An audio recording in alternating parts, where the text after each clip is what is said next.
인권위에 질의드리겠습니다. 화면 한번 보실까요? 국가인권위원회 홈페이지에 나와 있는 내용이에요. 인권교육 기본 용어에 나오는 혐오 표현에 대한 설명입니다.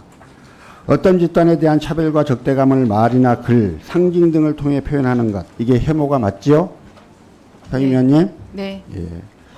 혐오 표현은 그 자체로 차별의 한 형태이고요. 차별행위의 전 단계로서 금지돼야 되는 게 맞죠? 네. 다음 화면 한번 보실까요? 헌법상 노동상권에 근거해 설립한 건설노조를 조직폭력배와 유사한 형태의 건폭이란 단어로 규정하고 있어요. 이건 어떤 집단에 대한 차별과 적대감을 드러낸 표현으로 보이는데 상임위원님 어떠십니까? 예, 이 건과 관련해서 아니요. 이 표현 자체에 대해서 의견을 말씀해 주시죠. 이 건이 저희가 조사를 하게 될 사안이라 이게 어떤 집단에 대한 차별과 적대감을 드러내는 혐오 표현입니까? 아닙니까? 예, 의원님, 이 건은 저희가 조사를 해야 되는 사안이어서 자, 그 아래 표현 지금 보시죠. 말씀드리기보다는 노동조합에 대해서 조폭, 기생, 독, 빨대, 약탈 집단, 갈치 세력 이런 표현을 쓰고 있어요. 차별과 적대감을 여과 없이 드러내고 있습니다. 심지어요. 아프리카에도 없는 무법지대라는 표현을 써요. 이건 인종차별적 인식까지 드러내고 있는 것으로 보이는데요.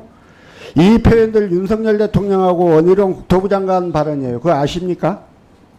예. 이 두 발언 모두 혐오 표현으로 볼 수 있지 않을까 싶은데요. 특히나 이 발언이요. 애초 최소 25개월이 걸릴 수밖에 없는 공사 기간을 14개월로 잡은 불가능한 계획을 두고 개교가 지연되었다 이렇게 비난하는 것이고요.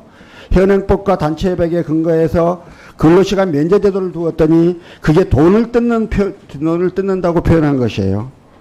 이러한 혐오 표현은 건설 노동자에 대한 차별을 정당화하고 나아가 건설사와 노동자 간의 갈등과 여러 건설 현장의 안전 문제를 비롯한 각종 문제를 개선하는 데 전혀 도움이 되지 않습니다. 객관적인 판단과 합리적 정책 설계를 방해하기 때문인데요. 다음 화면 보시죠. 이건 아까 고영일 의원도 지적했던 거 한번 보시죠, 눈으로. 영장 청구 사유로 저렇게 돼 있습니다. 민주노총 건설노조 지부의 위세를 잠재우고 이들을 견제하기 위해서 영장을 청구한답니다. 이렇게 대통령과 주무장관으로 검찰의 혐오 표현, 차별적 행태 이런 것들이 결국 두 아이의 아버지인 건설노동자를 분신 사망케 했는데요. 저는 국가인권위원회가 이 문제에 대해서 적극적으로 대응하고 입장을 표명해야 한다고 생각합니다. 진정서 접수 기다리지 마시고 이거 좀 적극적으로 선제적으로 검토하실 필요가 있다고 보는데 어떠세요? 아마 오늘 내일 중으로 진정서가 들어올 것 같고요. 연락을 받았습니다. 곧 접수한다고. 그래서 그 인권 침해 부분과 차별 부분에 대해서 조사하도록 하겠습니다. 최소한 지금까지 인권위가 견지해왔던 혐오 표현, 차별에 대한 기준을 동일하게 적용을 해서 판단을 해주시기를 부탁드립니다. 네, 그렇게 하겠습니다. 예, 다음 화면 보실까요? 인권위원회가 발행한 2022년 국가인권위원회 인권상황 보고서예요. 작년 10월 29일 발생했던 이태원 참사에 대한 부분들이 들어있습니다.